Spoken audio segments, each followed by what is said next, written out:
1,000 people are diagnosed with cerebral palsy every year. That means about 2 people in this room have it. Can you guess who it is? I happen to be one of these people.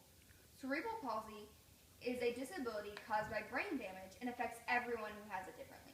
According to the Center for Disease Control and Prevention, there are many different ways you can prevent cerebral palsy, such as vaccination for chickenpox and rubella during pregnancy, awareness of different blood types between mother and child, which can cause many problems if not treated, and also the avoidance of head trauma both during pregnancy and after birth.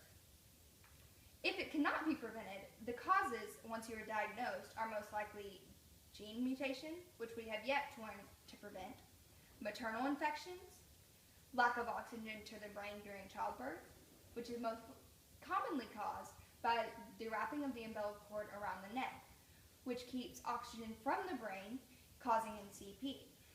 But this is also the most rare way you can get it.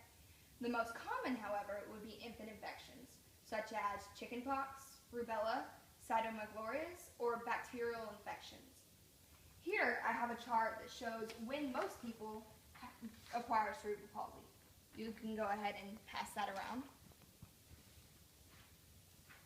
According to the Gillette Specialty Hospital for Children, there are 4 different types of cerebral palsy, such as congenital cerebral palsy, which is acquired before birth, acquired cerebral palsy, which is acquired after birth, spastic cerebral palsy, which is characterized by tight muscles, lack of hand-eye coordination, and muscle undergrowth.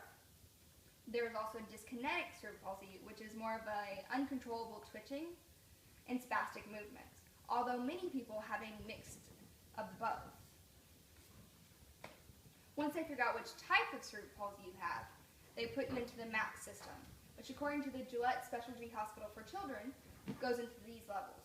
Level 1, these people handle objects easily, but also require limitations in speed and accuracy. Level 2, handle most things easily, but might need alternative ways of doing things, such as braces.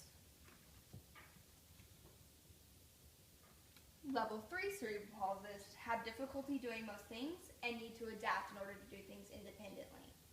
Level 4 cerebral palsists require continuous assistance but can handle things but only if adapted.